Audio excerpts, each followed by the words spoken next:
is not necessarily as freely open to those residents of Satyaloka. So they must come down again to the material world. So death isn't present there in the form we may know it as here, but in the form of devastation is there. So similarly to old age, it's necessarily as long as one resides in Satyaloka, he may not experience the pains of these things, dukkha, jara, old age, misery, etc. But he's still within material existence, that's the point, and he still has to ultimately meet his end. And as long as one is within material existence, there's every chance of again sliding down to a platform where these miseries, old age, suffering, etc. are still there. And two, suffering is still there in some form, just like it's given here that due to consciousness, they feel compassion for those who are unaware of the process of devotional service. So life isn't perfect in Satyaloka. And actually we see so many examples of that throughout the Bhagavatam. But, so that's kind of just touching on the verse. The purport, Srila Prabhupada, is a long purport, and he brings out a variety of points I'll try to touch on. So he begins by continuing the theme of yesterday's purport, and he says, foolish men of materialistic temperament do not take advantage of successive authorized knowledge. And there's a whole, half of this paragraph is practically dedicated to explaining this, how Vedic knowledge is a descending process. Yesterday we read that Srila Prabhupada, to summarize, he was saying how this Bhagavatam is accepted by all great acharyas. And this method of accepting knowledge is very natural. For the common man, he accepts science as a fact, just blindly. Even though he hasn't seen, there may not have been scientific experiments taking place in front of his eyes, but still he'll believe the chemist, what he says. He'll believe the laws of physics according to what a physicist has worked out by his own mind. He'll believe that what an astronomer may say about the universe, that the Earth is so many millions of years old, and an asteroid impacted here and it wiped out all the dinosaurs, etc. So many things. And stars are formed. All these lights in the sky, they're actually distant suns, which all are giant burning balls of fire, and etc., like this. So for the common man, the common man can't understand any of this. So similarly to the Vedic statements generally are bewildering to the common man. It comes, I think in the next chapter actually, that the Vedic statements are so bewildering that they direct people to imaginary things such as the idea of attaining heavenly planets. So, and Srila Prabhupada, he touches on this bewilderment of the Vedas later. But the point is there that in order to understand something complicated, and generally to understand any sort of science, the process is there that you accept an authority as not necessarily, as a descending process, even by material calculation. And there was one statement in yesterday's purport. So for a common man, both modern science and Vedic wisdom are simply to be accepted, because none of the statements are either of modern science or of Vedic literature can be verified by them. And so like this. Actually, in a sense, it can be verified because we understand that the science of the Bhagavad Gita, the science that was passed down, it's pratyaksha vakamamam dharmam. It's really religion that's directly perceived. So in a sense, we can understand, to a limited degree, we can understand or have some realization of the teachings of Vedic literature, but some of it is accepted on the basis of not necessarily faith, but it is faith, but it's faith in good trust. Just like if initially if you approach a mathematician and he explains to you how 2 + 2 = 3, 2 + 2 = 4, he explains to you the basic rules of arithmetic, and then he starts explaining very complicated proofs of calculus, of negative integers, of taking of negative roots, imaginary numbers, etc. You may not necessarily understand what he's talking about, but by the fact that he's proved himself as a mathematician according to your knowledge, he's given you some sort of an initial realization, you accept him as an authority, even though his knowledge extends beyond yours. So too, the science of Krishna consciousness is verified in the same way, in that we can directly perceive the results of Krishna consciousness. And the simple things is it brings us happiness. It allows us to achieve a level of happiness that any sort of happiness we've previously had in the material world, it doesn't even come close to. And we all have experience of that. That's why we're here in this temple today. that somehow or another we were, fried out with material life, and there was something in Krishna consciousness that material life didn't have. So there's something very tangible there, as well as the tangible reality that you can directly experience Krishna consciousness and can give you the realization, not just theoretical knowledge that you're not this body, you're not this mind, you're a spiritual living entity. We may not be completely on the level of knowing our own swarup, etc., who our form is in the spiritual world. But by dint of that initial experience, the fact that the Bhagavad Gita has given us those initial teachings, we can then accept the portions of the Bhagavad Gita which we may not have any sort of, right now, revelation of. Just like it's talking now, the planet of Satyaloka. Previously it was talking, the duration of life in Satyaloka is, I can't even count that high, that's millions, trillions of years, 311 trillion years. It's unconceivable to people on earth. But by the fact that Vedic literature can give us something practical, a practical, direct spiritual experience, we accept these statements. And the fact that they've been accepted by so many saintly persons in the past, we accept these statements. And this is explained here. So Srila Prabhupada quotes Ivam Parampara Praptam Imam Rajashayu Viduhu Sakale Neha Mahata Yoga Nashta Parantapa, that the Bhagavad Gita was explained in course of disciplic succession from the sun god to son Manu to King Ikshvaku, etc., like this, the forefather of Lord Ramachandra. And Arjuna was also a fit candidate for understanding this science. And so interestingly, so to bring a point in here, so Srila Prabhupada, he says that the Bhagavad Gita, there are many foolish men who do not follow in the footsteps of Arjuna in understanding the spirit of the Bhagavad Gita. That is accepting this verse, Param Brahma Param Tam Pavitram Paramam Pavan, that you are the highest, you are the supreme purifier, etc., you are the supreme abode. And they instead say ludicrous things like, actually Brahman is even higher than that, which Arjuna calls Param Brahman, Krishna. Brahman is behind that. In other words, they accept just the impersonal realization of Krishna. They accept Brahman as supreme. They think behind Krishna is some sort of impersonal spirit that's acting. They don't accept the spirit of the Bhagavad Gita as said here. They create instead their own interpretations, which are as foolish as they themselves. And when I read this, I was just thinking recently, there's one very prominent, I don't even know what to call him. He's not even a teacher, it's a farce of the term. He's a pseudo-spiritual leader who poses himself as a Sadguru. And I was just hearing one question was posed by him. Mataji was asking him a question from the Bhagavad Gita, saying something along the lines that Lord Krishna, in the Bhagavad Gita, he encourages us to work without attachment to the results of our activities. But it's very hard to do this. So how do we understand this? How do we, how can I go about being detached from the results of my work? And this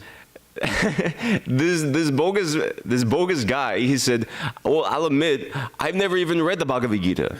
But if you look at him, he's practically known throughout at least the Western world. I don't know about India. And people view him as some sort of saintly figure. You see him wearing these very nice, elegant robes, wearing this very fancy hat, having a very long beard. It's exactly what Srila Prabhupada was talking about in the 70s, the exact same thing. But he hasn't read Bhagavad Gita in his whole life. It's completely ridiculous. And therefore, what Srila Prabhupada says here, they instead create their own interpretations, which are as foolish as they themselves. And thereby, they only help to put a stumbling block on the path of real understanding. And they misdirect so many people, as said here, misdirecting the innocent followers who are less intelligent, or the Shudras. So, this is very important. Therefore, previously, Bhagavad Gita, Srila Prabhupada often makes the point that Bhagavad Gita, if you look at this verse, Evam Param Praptam, Imam Rajarshu Viduhu, that it was spoken among the Rajarshis, the saintly kings. This was because the saintly people of the past, the saintly kings of the past, by their character and behavior, they were able to influence the mass of people. If we see Srila Prabhupada's preaching, overall, there are two things. He called that which is the mass, and the mass and the class. Srila Prabhupada aimed his preaching strategy at both.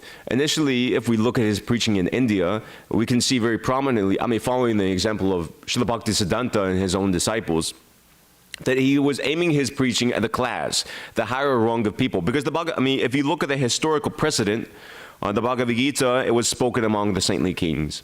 Lord Chaitanya Mahaprabhu, all of his, Srila Prabhupada, he would say, who did Lord Chaitanya speak philosophy to? It was great, learned, educated people, Prakashananda Saraswati, Sarvabhauma Bhattacharya, as well as the disciples of Lord Chaitanya. You see as Rupa Goswami, Sanatana Goswami, Raghunadas Goswami, who was the son of a great Samandar. It's not ordinary people that previously, the cult of devotion, the teachers of devotional service and the cult of devotional service, it wasn't necessarily, the flag bearers were among, and those educated in the philosophy were amongst the higher rungs of society. And so too, Srila Bhaktisiddhanta, Srila Prabhupada, initially, he also targeted the upper class with the idea that if the upper class can be influenced, if one person takes the Krishna consciousness and helps us push on his this Krishna consciousness movement, they can affect so much change in society that otherwise wouldn't be there. And therefore, let me see. So therefore he did like this. But of course, when he got to America, immediately, almost immediately, he changed his preaching strategy from that of aiming at the higher rungs of society to aiming at the mass of people, because that's who was practically coming. And there's actually one letter by Srila Prabhupada in this regard, is like loosely in my memory. I'll just paraphrase it. He says, he writes that 40 years ago, my godbrothers went to England and they conducted all their preaching activities amongst the higher rungs of society, amongst the class, so to say. And the result is that nothing practical manifested in Britain. They just went home. And so too, Srila Prabhupada is saying, but I changed my strategy preaching to the common man. And I feel that if I had just come to New York and also preached the same, just speaking at elegant halls, like etc., like this, I too would have met with no success. So Srila Prabhupada, he changed his preaching strategy to also accommodate the mass.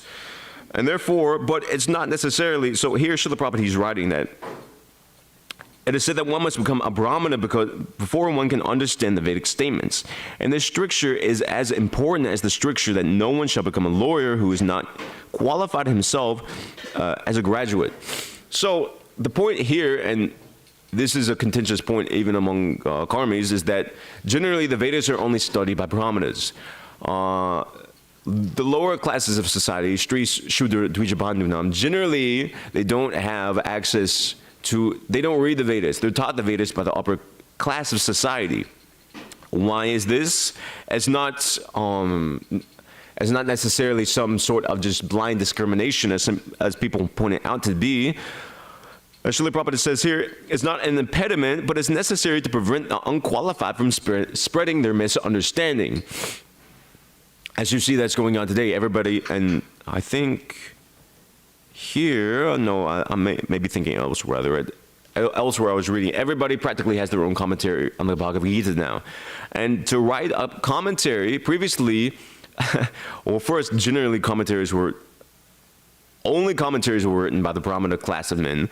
And also, it's among the Brahmanas, it's regarded that those who write commentaries, they're generally pundits, they've studied Shastra, they know Shastra. In other words, you won't necessarily see all the, like, there's different classes of Brahmanas, just like there may be a Brahmana performing just some sort of worship in the temple. He may be a Vipra, he may be carrying on just deity worship in his own family temple. Also, too, there are Brahmanas who are by trade or by practice, doctors, astrologers, etc., like this. But specifically, Brahmanas who is learned in Shastra, he presents a commentary. And to present a commentary, too, is nothing light. It takes the approval of Krishna himself, of the Vaishnavas, and one's own spiritual master, as stated in the Chaitanya Charitamrita. So all these qualifications were there, and if you see the caliber of commentaries written before, just like Vishnu Swami, Vallabhapata, his commentary in the Bhagavan, Sridhar Swami, etc. And if you study these commentaries, they're extremely scholarly. I mean, if you just look at the works of Jiva Goswami alone, is mind-blowing. The amount, it's stated in the Chaitanya Charitamrita that there is never anyone so scholarly as Jiva Goswami, and never will there ever be anyone else again. But now, anybody and everybody, even without having understood the import of the Bhagavad Gita or other Vedic literatures, they write their own commentary. Because it's because this stricture that in order to study the Vedas, one must be a Brahmin is being neglected. Now, Srila Prabhupada, he also understood this. I mean, he wrote this purport when he's in the West. So he understood the fact that that it's necessary to make a class of men in society who are Brahmanas to uplift that. He saw that the class wasn't necessarily taking to devotional service. And because generally, it's not that they can't, but Srila Prabhupada says it's a very slow and difficult process. It requires constant care for them. Whereas Srila Prabhupada's preaching to the mass was very successful, and also by doing so, he was making them into class. It's not that those, Srila Prabhupada elsewhere, he defined class as also those who take the devotional service. You see, he would say for the mass, generally we have programs such as Sankirtan, mainly Sankirtan, that's the main method of upliftment, just as Lord Chaitanya did, prasadam distribution, public festivals, etc. like this. But for those who actually take the devotional service, they are they're Bhagyavan Jeev. They're very fortunate souls. They're very rare among souls, and they're not ordinary. They're just not an ordinary conditioned soul. Therefore, Srila Prabhupada was able to. They too, Srila Prabhupada considered those fortunate souls who were taking to Krishna consciousness. They're among the educated people of society. In fact, they're even more so. Even though one may be considered as in the category of class. One may have a very big position, a lot of wealth, etc. A devotee who takes to Krishna consciousness is understood to be miles and miles beyond it, both spiritually and also materially. So too, Srila Prabhupada, he didn't neglect preaching to the class.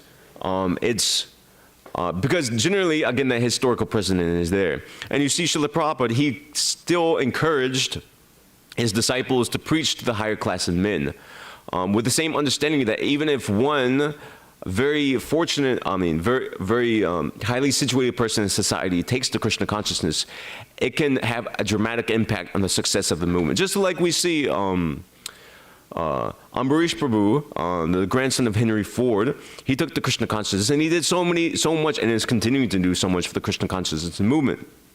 Also George Harrison, he contributed so much to the spread of Krishna consciousness, particularly in Britain, but also practically the whole world. So just these, there are others as well, but just examining these two personalities, their influence of the Krishna consciousness movement, it had an immense result from it. Practically, when in 1969, when the devotees Shamasundar, Mukunda Prabhu, etc., at the time, they published that record, Radha Krishna Temple album. From that point, the Krishna consciousness movement started to explode, and all of this was by the support of George Harrison, as well as famously we know the Krishna book was published, or George helped get the thing published, etc. like this. So Srila Prabhupada, his position was that although we don't necessarily care for these, it's not that specifically we seek them out or target them, or like it's not that we are, we become beggars for them or their dog necessarily.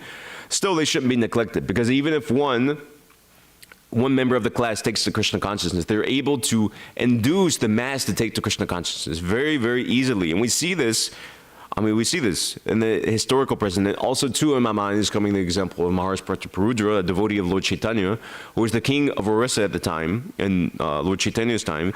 And we see this, the state of Orissa under the king, the spread of devotional service, both by Chaitanya Mahaprabhu's efforts and by the king's own saintly qualifications. So therefore, just this point that generally these teachings, they're necessary to be spread among the higher class of men. So I don't have so much time, so I want to hit this last point Srila Prabhupada covers. The Vedic wisdom guides us to understand our relationship with the Supreme Lord Sri Krishna and acting accordingly in order to achieve the desired result of returning home back to Godhead. But materialistic men do not understand this. So, and he brings out this point, for false happiness, they try to reach other planets, either by Vedic rituals or by spacecraft. But they should know for certain that any amount of materialistic adjustment for becoming happy in a place which is meant for distress cannot benefit the misguided man, because after all, the whole universe, with all its paraphernalia, will come to an end after a certain period. So the same point I was making about Satyaloka. So, So Srila Prabhupada is bringing out this point that this material world, as Krishna says in the Bhagavad Gita, as dukalayam shashvatam. And napnivanti mahatmana, what is that last line? Napnivanti mahatmana samsiddhim paramam gataha. That the intelligent souls, those Mahatmas, those great souls, knowing this, they don't return to this material world, trying to make a permanent situation in a place which is meant for suffering, even up to the point of Satyaloka. Because, I mean, we read here, even those who are present in Satyaloka, still they undergo some sort of tribulation. Still they're subject to the anxiety, the feeling of compassion for those souls who are suffering in material miseries. And it's natural. If you see somebody suffering, even though you may be well situated in a good situation, naturally one feels compassion or one feels bereavement or sorrowness seeing somebody else suffer. So too, the residents of Satyaloka, they're also subject to such things. So, such an intelligent person surpasses all the pains of material. The intelligent person therefore makes a plan to return home back to Godhead. Such an intelligent person surpasses all the pangs of material existence, like birth, death, disease, and old age. He is actually happy because he has no anxieties of material existence. But as a compassionate sympathizer, he feels unhappiness for the suffering materialistic men, unless he occasionally comes before the materialistic men to teach them the necessity of going back to Godhead. And all the bona fide acharyas preach this truth, etc. So even, not only those residents of Satyaloka, but even those residents of Vaikuntha Loka in the spiritual world, they also, I'm just forgetting the Sanskrit, I know that. Yeah, Paradukhi. I'm just trying to remember the full. Anyway, there's a full verse, I can't remember. That their misery lies in seeing others miserable. And also, if we see Lord Chaitanya Mahaprabhu, the same thing. He was concerned upon how all the Mlechas and Yavanas would be delivered in this age of Kali. He was always looking out for the betterment of the conditioned souls. So an intelligent person, he not only makes a plan to return back home back to God, but he makes a plan to help others also attain that same destination, taking others, in the mood of Prahlad Maharaj, taking others with him, not just going back home back to Godhead alone. And this is done by so many different methods. There are so many, generally by preaching we understand, taking place in the preaching movement of Lord Chaitanya, and this can come in various ways, whether it be directly distributing books, helping, even down to the fact of reading with somebody, having a call with somebody, distributing prasadam, teaching somebody about Krishna consciousness, inducing somebody to chant the Hare Krishna mantra. Srila Prabhupada gave us a very wide, very broad program of preaching Krishna consciousness under many different headers. So there's so many opportunities for devotees to take advantage of this opportunity of perfecting our own lives and also helping perfect the lives of others. So I'd like to leave time for questions and comments, so I can end my class there and accept any questions that anybody might have at this point. Yes? You have something to go over? Yes. Yeah. You were talking about preaching to the mass and the classes. Mm-hmm. There's a really nice lecture, if y'all haven't heard it, by Miscellaneous Vikas Swami called Hindutva and Krishna Consciousness. Uh-huh. There's probably a few like this because he makes good points about the benefit of reaching out to or taking advantage of particularly Krishna consciousness in India, how there's a strength in the fact that many politicians are Hindu. Mm-hmm. It goes into how we're not Hindu, Mm-hmm. but Prabhupada, one of the former prime ministers, Atal Bihari Vajpayee, he used to come to the Delhi Center. Sorry, not the Delhi Center, but one of the, I think it was before it became the east of Kailash, Yeah. But Prabhupada could see, this is an important person, treat him well, et cetera, and, eventually it fructified in something. Mm-hmm. I'm sorry, I didn't mean to go off on a huge diversion, but it was kind of along these lines. That's a good lecture if anybody wants to. And particularly in India, there's, because the society is a little different there than the West, in that, especially, I mean, Yadid Acharati Shrishtas, that generally people follow the leader, as in the West, but especially in India is like that. How the leaders go, and you see, due to the various leaders attempt to westernize India, just like Nehru, etc., the effect of society that it's had because of that. And so, particularly in India, those who are influential, they're able to influence people, especially so, even more so. And Srila Prabhupada especially understood this. If you see, he wrote letters to Gandhi, he wrote letters to Pandit Nehru, he wrote letters to, he met with Indira Gandhi as well as he wrote letters to her. And there's Radhakrishna, Dr. Radhakrishnan, same thing. I mean, that's practically all the, like, somehow or another, like practically all the prime ministers, Srila Prabhupada either wrote to, also he was writing to the Pope as well. He wrote a letter to the Pope. And there's also, he wrote to the President of America asking for a meeting. But especially in India, it's particularly, and in fact, the preaching of Krishna consciousness in India has been carried out mainly, a very vital component has been through the life membership program that Srila Prabhupada introduced, all the way up until like recently, which is, it's due to various leaders de-emphasizing it, but up until the point of like 2 years ago or so, the life membership program was so important. And we see that, I was in New Taliban recently, and associating with Tejas Prabhu, who was in New Delhi, and he was practically the only person who was making life members there.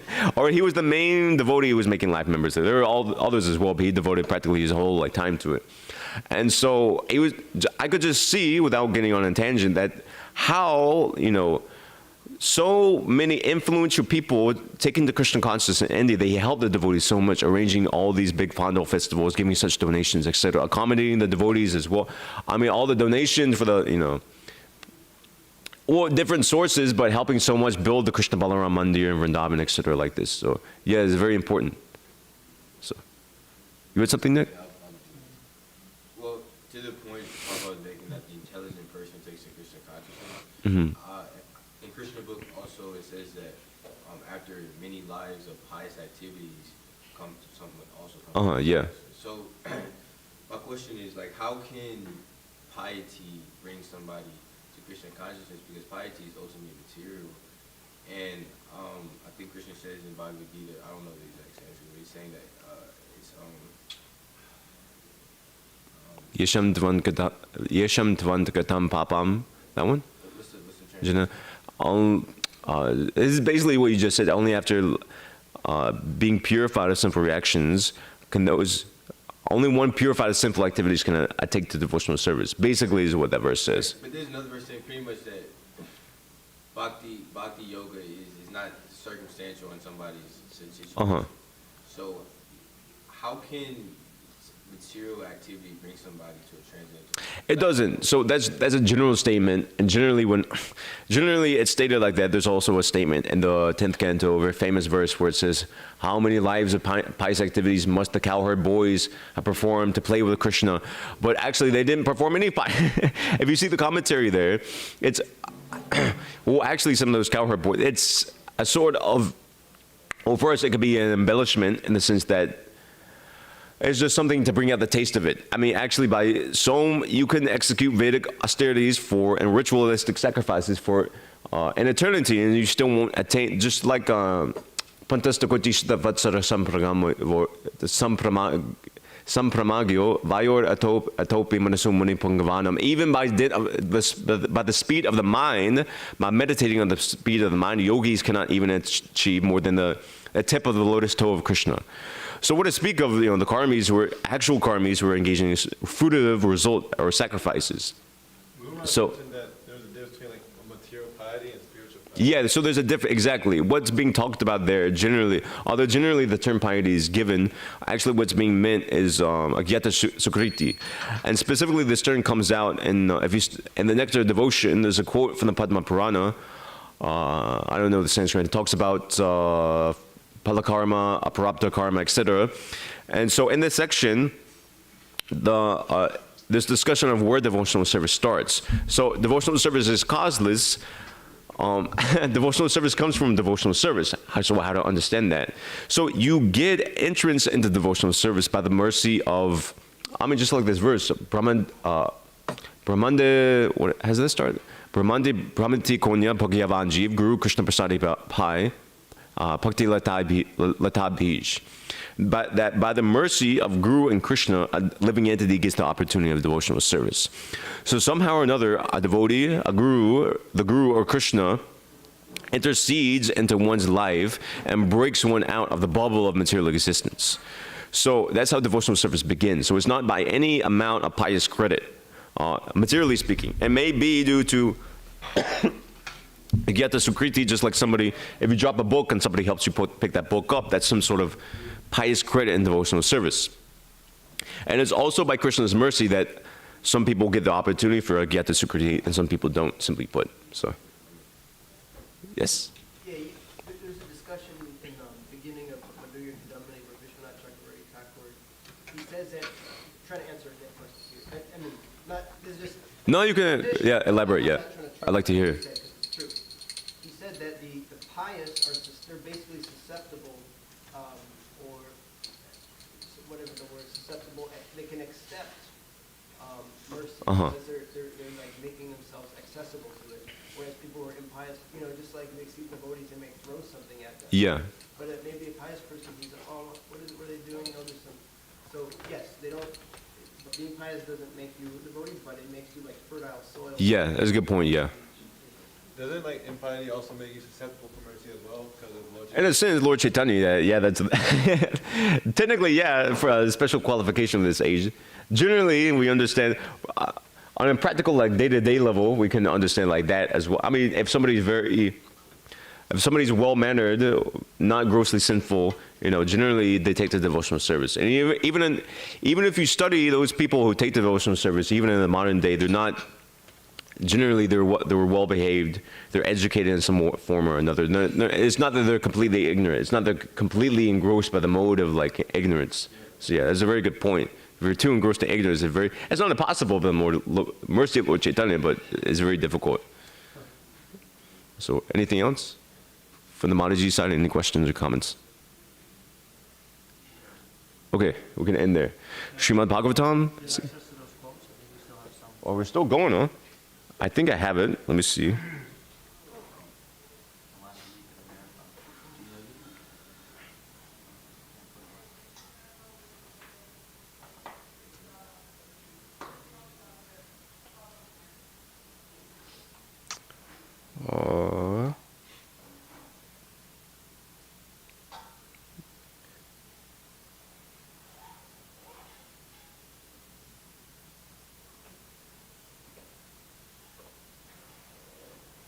It'd be documents. Let me see. Vishnu sent me. Okay, here we go. I don't have the document. Maybe you can. I got it. I just got it pulled up. Do you know where we're at? Anybody? I haven't been like in class for a while.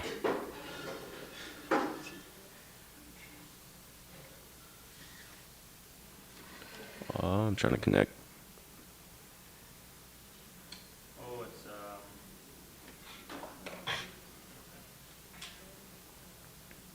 there's a section. Oh, it's pretty much the end. I guess you could just finish it today. What does the paragraph start? So this is the mission of high-class Vaishnavas. Okay. Let's read the rest of it. So this is the mission of high-class Vaishnava, how to preach Krishna consciousness among the suffering humanity. And this is the purport of this verse said by Prahlad Maharaj. And we are following the footprints of Prahlad Maharaj. Never mind, even if it is imperfectly done, we must execute the order of Chaitanya Mahaprabhu. Jaritika Tarikaha Krishna Upadesh. I may not be so very expert in delivering the message of Krishna, but my duty is to try to my best capacity how to distribute this knowledge to the suffering humanity. Thank you very much. Devotees, Jai Srila Prabhupada. Srila Prabhupada ki Jai. Srimad Bhagavatam ki Jai. Vanchakapatu Abhisha, Kripasundabi, Vachaptitanam, Pavnevyo, Vaishnavavyo, Namo Namaha.